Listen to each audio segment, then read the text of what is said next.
Galera, esse vídeo aqui provavelmente vai marcar você, sabe por quê? Porque ele não é qualquer vídeo que você já viu, não é qualquer batalha, e sim uma batalha épica, tão épica que me deixa até arrepiado só de pensar nisso, cara. Nós vamos falar exatamente do dia que a Hibiki decidiu selar o Makoto. Exatamente, cara, eles caíram na pancadaria justamente porque ela decidiu fazer um selamento que foi pedido por alguém que você vai descobrir já já. Então faz o seguinte, vem comigo pra gente conferir tudo isso agora nesse vídeo aqui.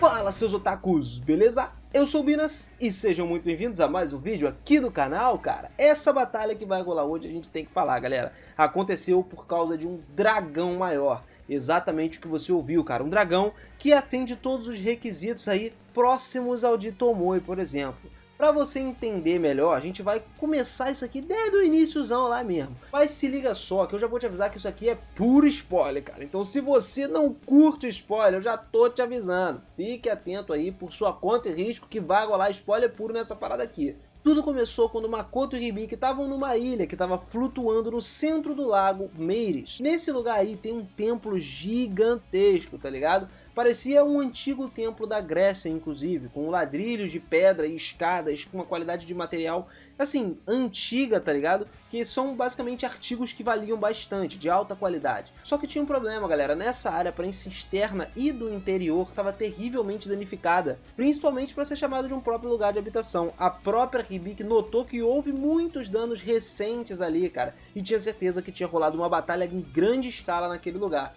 E então eles encontraram o Waterfall, um dos dragões superiores que vivia nessa ilha. Descobriram com isso que essa ali era justamente a resistência dele. O Waterfall, que era o dragão superior, ficava numa ilha no centro do lago Meiris, tá? Só que parando pra pensar que a própria Hibiki e o Makoto estavam no lago que não tinha nenhuma ilha no seu centro. Pelo menos até alguns momentos atrás, né? Eles chegaram no momento de um trecho do lago onde o dragão meio que criou, saca? Tipo assim, a atualização é bem diferente do subespaço da Tomoe que a gente conhece, mas é evidente que o Waterfall era um dragão que também possuía um espaço específico dele, que era justamente esse espaço aí que a gente está falando.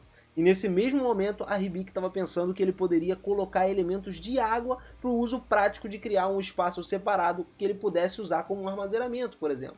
E cara, ela sempre tá pensando numa parada de poderio militar, tá? Ela sempre quer aumentar a força militar e aí já tava com a mente dela focada se isso funcionaria para armazenar soldados ou não, já que ela tem que rivalizar com a raça de demônios em técnicas de estratégia, tanto quanto possível, ou os próprios humans continuariam sofrendo o máximo que eles tinham que sofrer, né? Duras batalhas e tudo mais. Ela queria simplesmente acabar com isso o mais rápido possível e pensava sempre à frente. Mas a partir das informações que eles coletaram ali, o Makoto acabou descobrindo que esse lugar estava simplesmente conectado ao verdadeiro lago Meiris, e era diferente de Azora, completamente diferente, já que ele pode ser usado como isolamento completo se o próprio dragão quiser.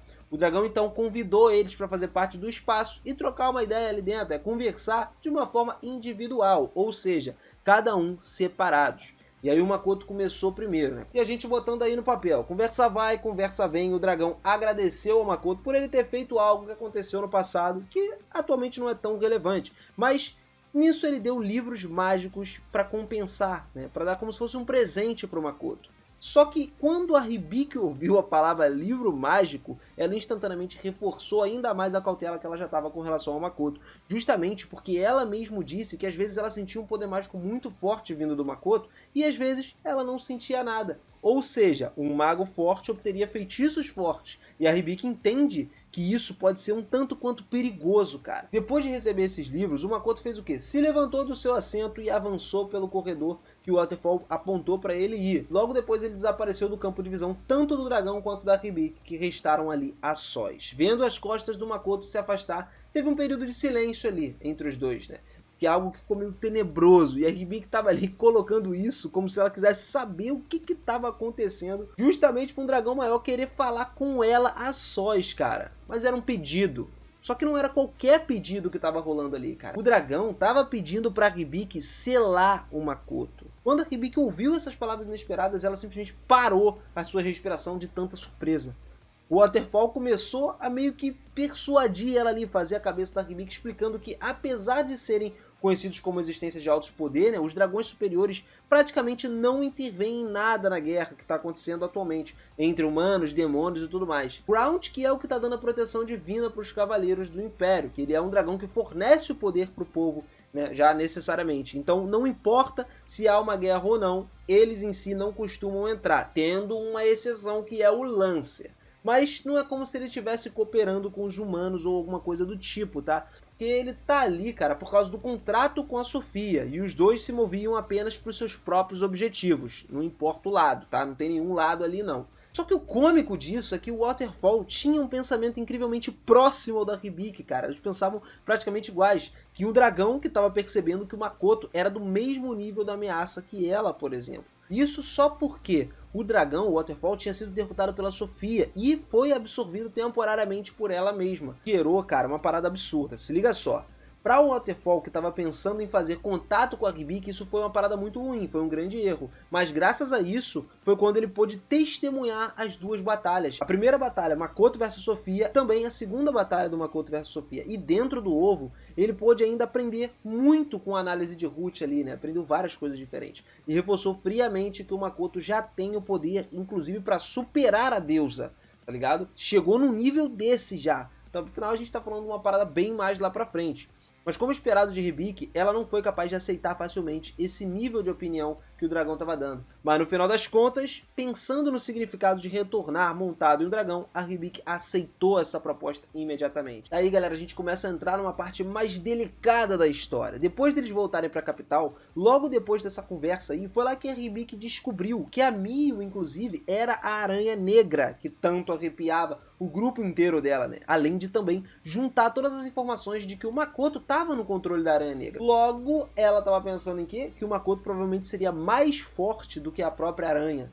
O que não é mentira, né, mano? A gente sabe que faz todo sentido isso, afinal, né? Um contrato, tipo, de servidão, basicamente, que eles têm ali. Só que depois disso, a Hibiki ficou até mais de boa, cara. Ela começou a colocar o seu plano em prática. Ela queria lutar contra o Makoto de uma forma mais amigável, né, cara? Justamente pra ir tentar selar ele aí, assim como o Dragão Maior tinha falado com ela. Bora lá! 2 horas depois de terminar o jantar, sem nenhum incidente, Makoto e Hibiki estavam prestes a se confrontar no local onde os cavaleiros treinavam, localizado na parte de trás do castelo que ele tinha. Lá, poucos espectadores estavam observando essa luta aí, cara, até porque era um lugar muito distante. A gente tinha o grupo do herói, o rei de Limia e o príncipe Joshua, além de vários nobres, e também sem contar, obviamente, pro lado do Makoto, a Mio e o Lime, também da Kuzunoha Company. A distância foi basicamente medida ali pelos dois, talvez por terem levado em consideração que a arma do Makoto era um arco, os dois haviam meio que percorrido bastante distância aí em comparação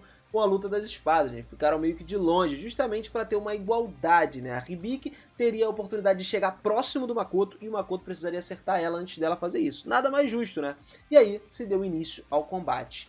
Galera, prepara agora, hein? A Hibiki invocou o chifre do seu cinto de prata, que imediatamente ativou o seu equipamento sério, completo. Ela ficou com a armadura sinistra. O chifre e o cinto de prata brilhavam fortemente, se esconderam em uma pequena parte do corpo da Hibiki para poder proteger ela, mano. O campo defensivo invisível que foi criado por ela, pelo Tesouro Sagrado, forneceu ainda mais resistência para Hibiki dentro dessa batalha. E ao mesmo tempo a sua velocidade é aumentada também. E a espada bastarda dela, que ela meio que desembanhou, acumula ainda mais velocidade nessa equação. Ou seja, vira uma bola de neve gigante, ela fica rápida pra caramba e consegue fazer coisas surreais. É tipo o Rock Lee do Naruto tirando os pesos do pé. Guy, você é demais. E nesse momento o nosso querido Makoto não ficou de fora, né? Pegou o seu arco na mão, ativou a armadura mágica e ele estava observando, apenas checando os movimentos da Hibiki para ver o que ela ia fazer. Então, ele teve a certeza de que ela era uma oponente adequada para batalhar com ele. Depois de alcançar a criação do território da raça demoníaca, o Makoto percebeu alguma coisa diferente, algo em relação à sua própria imagem. E para testar isso, simplesmente não tinha ninguém, não tinha um oponente adequado. Ah, meu parceiro, até agora, né? Porque ele teve a brilhante ideia genial de testar isso com a Hibiki. Mas lógico, ele não pretendia tirar a vida dela, né? Matar ela, nem também não pretendia deixar ela profundamente ferida. Era só algo de um teste, basicamente. E pensando nisso, o Makoto foi capaz de aceitar essa partida séria da Hibiki aí um contra o outro. Segurando a espada bastarda em uma mão, cara, como se fosse uma katana japonesa, a Hibiki balançou a sua espada na direção do Makoto. E uma onda da espada mudou de cor levemente e lançou em direção do Makoto uma parada muito forte, como se ela estivesse literalmente usando cortes de vento. Mas claro, isso foi bloqueado pela armadura mágica do Makoto e desapareceu. No entanto, por causa do impacto, a poeira no campo subiu e tampou a visão, bloqueou toda a visão que o Makoto tinha. Mas galera, o verdadeiro guerreiro não tem problema, ele sempre age com calma nesses momentos, né, cara? Sem ficar nem um pouco agitado, o Makoto ergueu o seu arco, pegou a flecha com a mão direita e botou em posição. Ele simplesmente se colocou em uma postura de espera, ele estava esperando o próximo movimento da Hibiki, ele queria saber o que ela ia fazer para ver se ele conseguiria acertar ela ou não. Os ataques atingem a armadura mágica do Makoto pelas costas, cara, sendo da esquerda, da direita, de todos os lados, e acabam meio que danificando um pouco a armadura dele. Ele estava num estado em que o seu campo de visão ainda não tinha se recuperado. Ele foi exposto a ataques contínuos de Hibiki durante esse período aí. Mas todos foram parados pela armadura dele, ela conseguiu segurar bastante. Até que bem na frente dele apareceu a Hibiki, com o corpo ligeiramente curvado para baixo. Ela simplesmente ia atacar nesse momento sem hesitar nem um pouco. E esse ataque que ela dá corta a armadura mágica invisível, sendo dotada de um poder mágico contando a sua velocidade também. Foi um ataque que o Makoto não conseguiu nem acompanhar com seus próprios olhos. Foi tipo questão de segundos, sacou? E fez a armadura mágica do Makoto quebrar novamente. Ficou meio complicado agora para ele. Ao ser surpreendido pelo poderoso ataque desconhecido da Hibiki, o Makoto foi capaz de finalmente capturar a figura da Hibiki com seus olhos, colocando uma flecha nisso. O Makoto se concentra na própria Hibiki, que está ali a todo momento. Mas cara, isso a gente sabe que é uma vantajosa pra caramba pro próprio Makoto, né? Ele só consegue atirar justamente se concentrando, e a gente sabe o que acontece quando ele se concentra pra acertar uma flecha, né, cara? É uma coisa surreal. Além de aumentar o nível de poder dele, né, a cada flecha que ele se concentra pra lançar, ele consegue ter uma precisão de 100%, cara. Mas a batalha tava tão frenética, mas tão frenética, que a Hibiki percebeu e do nada desapareceu. Só que mesmo sem o próprio Makoto se preocupar com a presença da poeira, ele não tentou seguir o rastro da Hibiki de forma alguma. Sabe por quê? A velocidade dela era maior do que a Sofia, era simplesmente diferente. A Hibiki meio que misturava movimentos reais, fintas e utilizava os olhos das pessoas para mudar os seus sentidos, fazer as outras pessoas perceber coisas diferentes em uma velocidade mais rápida do que o normal, entendeu? O que poderia confundir qualquer um. Cara, o Makoto simplesmente fez a única coisa que ele tinha pra fazer. Fechou os olhos e a figura que veio na cabeça dele era da Hibiki. Do nada apareceu na cabeça dele, então ele lançou a flecha na imagem dela.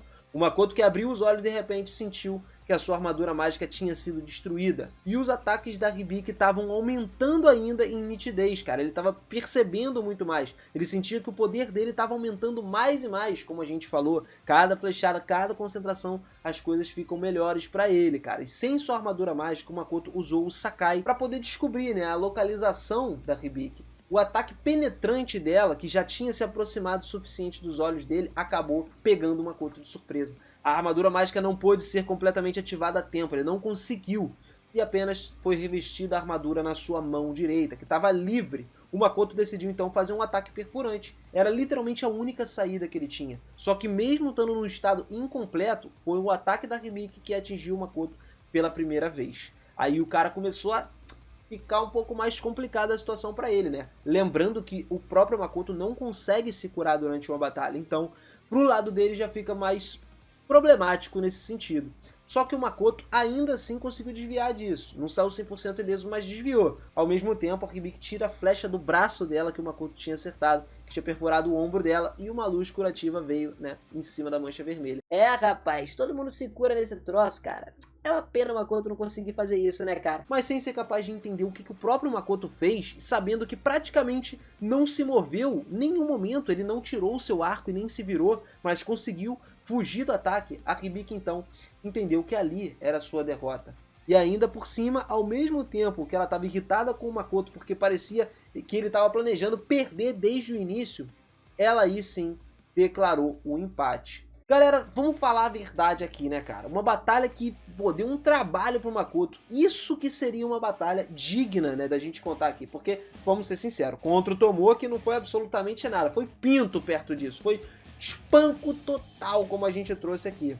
E digo mais, cara, vai ser maravilhoso ver uma pancadaria dessa rolando dentro do anime. Só que ainda tá bem longe de acontecer, tá, galera? Isso aconteceu mais ou menos no capítulo 208 da novel. Nem tem mangá, nem gringo, tá? Não tem nem mangá gringo que chegou até lá. Então a gente vai ter que esperar um pouquinho pra isso acontecer, caso você não tenha lido a novel. Mas ainda assim é uma batalha e tanto, cara. Galera, muito obrigado por você que curtiu esse vídeo aqui, mano. Não esquece, deixa esse likezão brabo e aperta aí no botão de se inscrever, tá aqui do lado. Se inscreve, ativa esse sininho que você com certeza vai ficar por dentro do Tsukimichi. A gente tá trazendo toda semana aqui, mano, tem vídeo top. Semana que vem tem uma novidade pra vocês de Tsukimichi. Eu espero você lá, você precisa estar inscrito aqui pra acompanhar com a gente, hein. Tamo junto sempre, galera, um grande abraço. Muito obrigado por essa força de sempre e até a próxima. Fui!